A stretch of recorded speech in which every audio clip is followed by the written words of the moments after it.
Жүрегіміз біздің бұл күн қаралы, жанымызда әке біздің шаралы.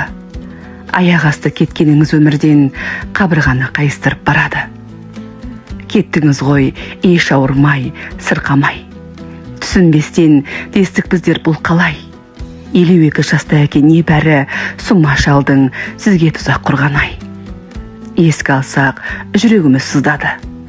Жан дүниеміз біздің әке мұздады.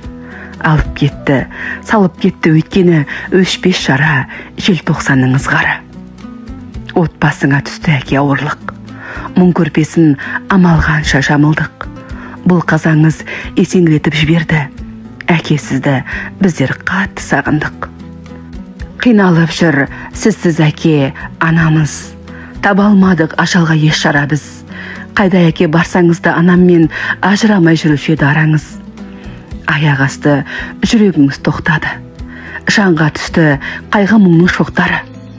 Анам шарын әкелеп біз, алатам амал нешік өз қолының шоқтады.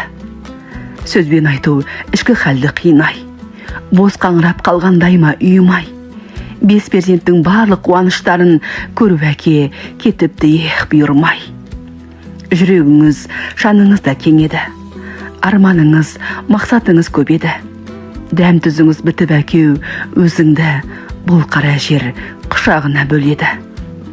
Жалғыз гүлің едім әке еркеңмен, сағыныштың мұңлы әнің шертеммен. Құда болып үлгердіңіз әкешім, шүкір деймін төс қағысып екелмен. Сүйдің әке тәп-тәтті қос немере, көрсеттіңіз бәрімізге өнеге. Сіздің төккен жылуыңыз арқылы тұрушы еді үйім нұрға бөлене. Сағынамыз сол шақтарды бәріміз, сене алмай жүрміз әке әлі біз. Қабіріңіз жарық болып енді әке, пейіш бақтан жайылсыншы жаныңыз.